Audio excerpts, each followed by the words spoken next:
Assalamualaikum warahmatullahi wabarakatuh. Bapak Ibu Saudara, meskipun dalam keadaan apapun kita tetap bisa melakukan ibadah-ibadah sebagaimana biasa, termasuk pelaksanaan sholat Idul Fitri. Untuk dimaklumi bahwa sholat Idul Fitri untuk pertama kali dilakukan oleh Rasulullah SAW, yaitu tahun kedua Hijriyah. Sholat Idul Fitri hukumnya sunnah muakkadah, yaitu ibadah sunnah yang sangat dianjurkan.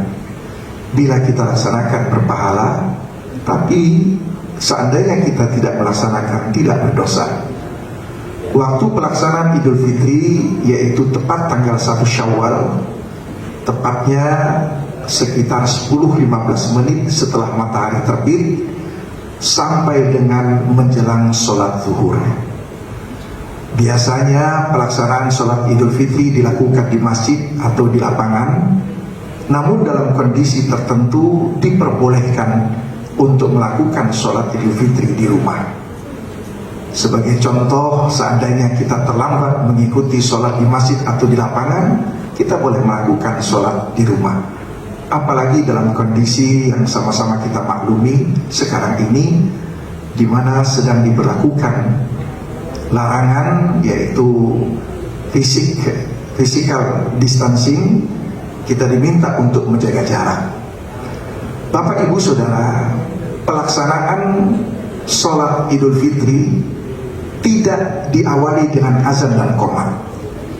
Dan melakukan sholat Idul Fitri itu sama dengan melakukan sholat sunnah 2 rakaat umumnya, hanya saja ada tambahan. Setelah kita melakukan takbiratul ihram Allahu Akbar, kita disunnahkan untuk melakukan 7 kali takbir. Allahu Akbar, Allahu Akbar, Allahu Akbar, dan seterusnya. Di celah-celah takbir itu kita membaca Subhanallah walhamdulillah wa la ilaha illallah Allahu Akbar. Kemudian dilanjutkan dengan membaca surat Al-Fatihah, membaca surat, ruku, dan seterusnya. Kemudian rakaat yang kedua, setelah kita membaca takbiratul qiyam Allahu Akbar, untuk kita berdiri rakaat kedua, sebelum membaca surat Al-Fatihah, kembali lagi kita disunnahkan untuk membaca takbir, yaitu sebanyak 5 kali. Dan di celah-celah takbir itu kita membaca Subhanallah walhamdulillah wa la ilaha illallah Allahu Akbar. Selesai, dilanjutkan membaca surat Al-Fatihah, membaca surat, dan seterusnya. Bapak Ibu Saudara, seandainya kita lupa untuk membaca takbir-takbir tersebut, maka hukumnya tetap sah, tidak perlu kita mengulangi kembali pelaksanaan sholat Idul Fitri itu. Bapak Ibu Saudara, seandainya kita sholat Idul Fitri di rumah sendiri, itu tidak diminta untuk dilakukan khutbah.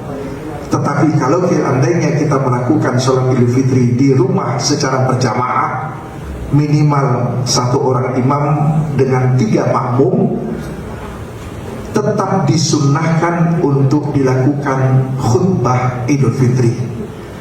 Dan kalaupun seandainya tidak dilakukan khutbah, tetap sholat Idul Fitri kita itu sah. Namun seandainya akan dilakukan khutbah Idul Fitri, harus mengikuti tuntunan dan rukun-rukunnya.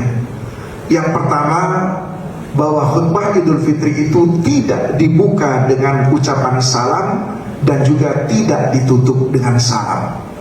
Yang kedua, khutbah Idul Fitri itu dilakukan dengan 2 khutbah, dan khatib melakukan khutbah secara berdiri dan melakukan duduk di antara 2 khutbah sejenak untuk berdiri kembali melakukan khutbah yang kedua. Yang ketiga, khutbah pertama diawali dengan 9 kali takbir, sedangkan khutbah yang kedua diawali dengan 7 kali takbir.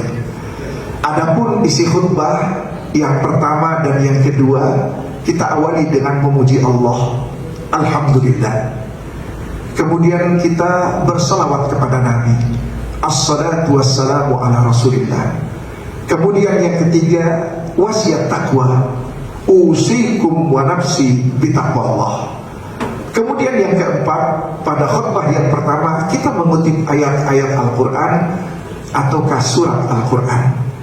Kemudian yang kelima, pada khutbah yang kedua kita menutup doa bagi umat Islam, minimal Allahumma ghafir lil muslimina wal muslimat. Demikianlah tuntunan praktis tata cara kita melakukan sholat Idul Fitri di rumah yang dilanjutkan dengan khutbah Idul Fitri. Semoga Allah Subhanahu wa ta'ala memberikan hidayah dan taufiknya kepada kita. Wassalamualaikum warahmatullahi wabarakatuh.